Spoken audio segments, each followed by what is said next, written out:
Episode 20. You Don't Deserve Him. Natalie's head was covered by a cloth which shrouded her in darkness. She had thought that she might be taken to a remote place. As time passed, she became more and more anxious. She used all her strength to kick at the door with her unbound feet, but it didn't budge an inch. After struggling for a long time, there was finally some movement at the door, and a few big men who looked like bodyguards opened it and pulled off her hood. Natalie's eyes adjusted to the light, and she glared at the woman in front of her. She found that she was in Davidson Mansion. She tried to pull free from her restraints, her face red with anxiety. Cheryl snorted coldly when she saw this and simply looked at her with disdain. Struggling is useless. There are people everywhere. You won't be able to run away. I think you should just wait for Bryce to come and save you. You two are together, after all. If he really likes you, he won't ignore you, right? Cheryl's eyes flashed with jealousy. She suddenly couldn't stand the thought of Bryce saving this woman. He was such a fine man. A woman like her didn't deserve him. Natalie frowned as she thought about how she had angered Bryce yesterday and started recalling everything that she had thought while she was being held captive in the hotel. Her expression turned even uglier as she thought about how Liam was missing and how she had been kidnapped. Noticing the subtle change in her expression, Cheryl's eyebrows lifted, and she snorted with a malicious smile. What's wrong with you? She looked again at Natalie's expression and suddenly felt suspicious about something. Wait, were you acting all this time? Were you lying when you said you were with Bryce? Were you lying to us? Cheryl's pretty, delicate face became distorted with jealousy. Now, she no longer looked like a lady from a noble family. Huh? Of course it's true, Natalie sneered. Her eyes became increasingly cold as she looked at Cheryl, and she tried to look confident.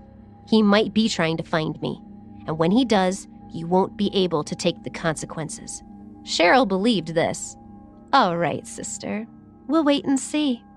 As she finished speaking, she waved behind her, and two burly men appeared again and started dragging Natalie inside the Davidson house.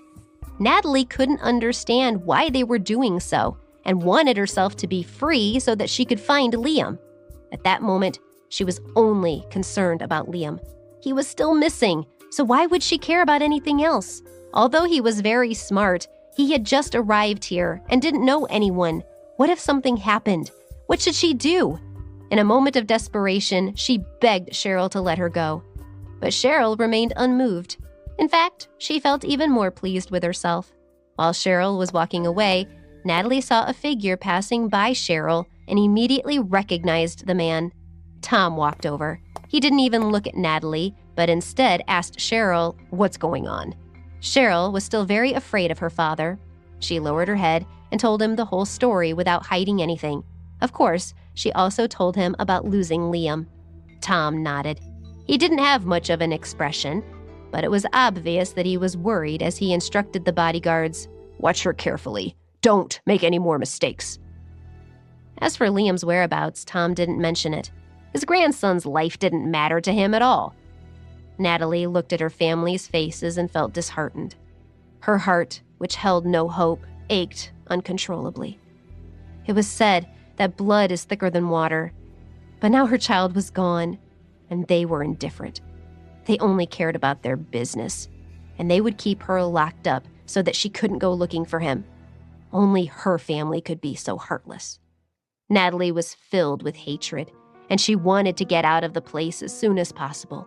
She used all her strength to ram into the two men who were holding her back, trying to find a chance to escape, but she was not strong enough, and soon they had a hold of her again. Tom and the others looked at Natalie in confusion when they saw the commotion. Liam is lost, but you guys only care about yourselves. If anything happens to him, even if I die, I'll take you all to hell with me. Natalie roared in despair, but it didn't shake her family's cold hearts.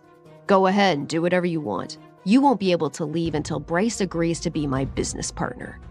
With a snort, Tom turned his back on her and left, not a trace of emotion in his eyes. Natalie was locked up in her room. She had no way to escape, and this made her anxiety skyrocket. Outside, Cheryl's mother came over when she heard the commotion. Seeing that Natalie was being held, a flash of joy appeared on her face. But her attention shifted to Tom, who was standing there with a sullen look on his face. Quickly, she tried to comfort him. "Tom, don't be angry.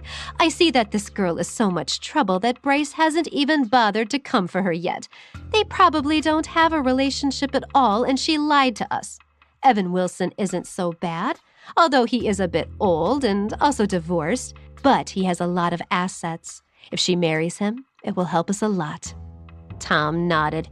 He had just started to relax a little when Cheryl added, "Yeah, Dad. How could a man like Bryce be with her anyway? I think we got it wrong." Hearing that, Tom's expression turned sour again, and Cheryl felt secretly happy. She wanted her father to hate Natalie. Anyway, to her it was impossible that Natalie could be with someone like Bryce. She should be grateful to be married to an old man. She thought this even though everyone knew that Mr. Wilson was an awful person. In fact, his 2 previous wives had divorced him for domestic violence. While this was going on in the Davidson household, the news was out that the CEO of the Claire Group, Bryce, had been at a hotel with a child. Many people assumed that the child was his illegitimate son. Full story is available at novelpalace.com. Click the link in the comment section to get it free.